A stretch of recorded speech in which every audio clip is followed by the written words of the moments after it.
किसान भाई, और सबसे पहले हम लोग ये जानते हैं कि हमारा जो गोभी होता है वो पतला होकर के और पीला होकर के सूखने क्यों लगता है। तो सबसे पहले बात यहाँ आती है कि आप उस पर निराई गुड़ाई ढंग से करें और जो मिट्टी होता है वो भुरभुरी रखे और देखें कि आपका जो पौधा होता है, जो आपका गोभी का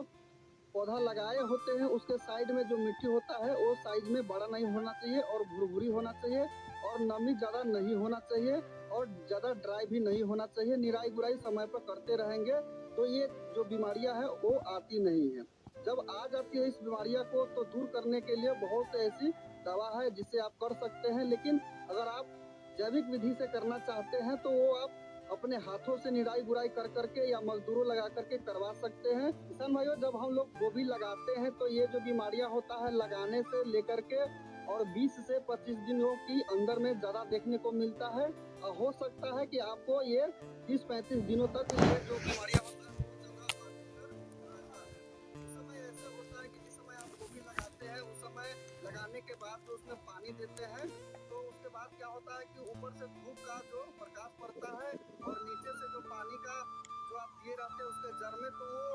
टेम्परेचर जो होता है जमीन का वो हाई होने लगता है। मतलब कि ऊपर से धूप पड़ने के बाद में जो जमीन होता है वो गर्म होने लगता है और नीचे पानी का मात्रा अगर दिए रहते हैं या ओवर वाटरिंग किए रहते हैं तो जमीन जो होता है वो हीट होने लगता है, जिसके कारण आप जो पौधा लगाए रहते हैं वो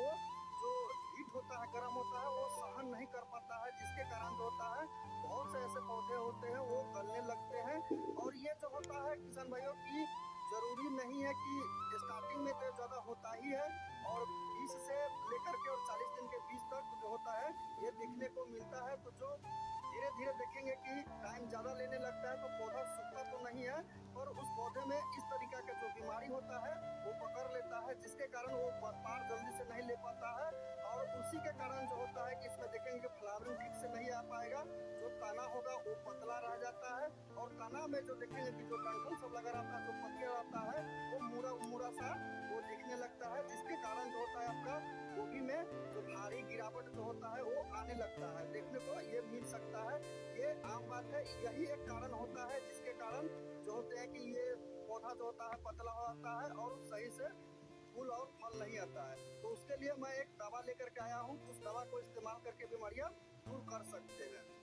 ये जो देख रहे हैं बायोग्रीन के नाम से आता है, ये नाइट्रोबिंजेन है और नाइट्रोबिंजेन का 35%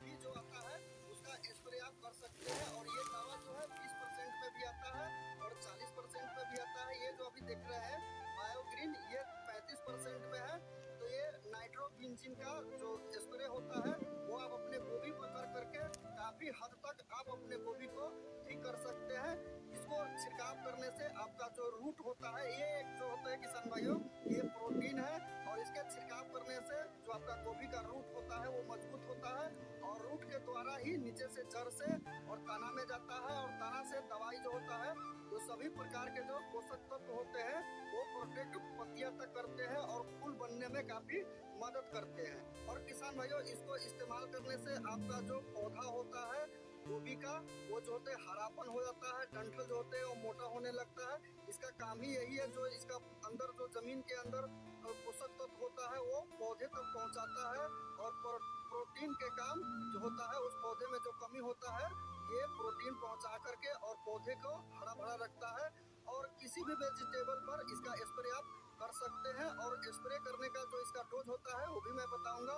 और ये दवा को स्प्रे कर करके आप अपने गोभी को जो होते हैं वो काफी हद तक बचा सकते हैं और ठीक ठाक से रख सकते हैं। और इसका जैसे स्प्रे करते हैं उस समय तो इसका डोज जो होता है रखें कि जैसे कि 1 लीटर पानी लेते हैं तो 2 ml उसमें डालें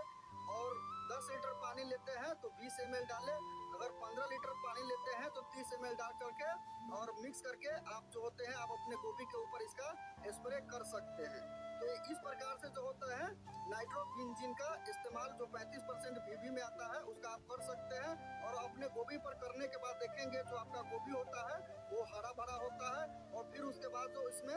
गोभी लगेगा वो क्वालिटी अच्छा होगा और पौधा जो होता है वो जो देखेंगे कि फिर मोटा होने लगता है, पत्ते सब जो होते हैं वो हरा भरा रहेगा, जो डंठल होता है वो भी ठीक ठाक से मजबूत हो आता है। तो ये वीडियो आपको कैसा लगा कमेंट करके जरूर बताएं। चैनल पर पहली बार आए हैं तो प्लीज चैनल को सब्सक्राइब करें। नेक्स्ट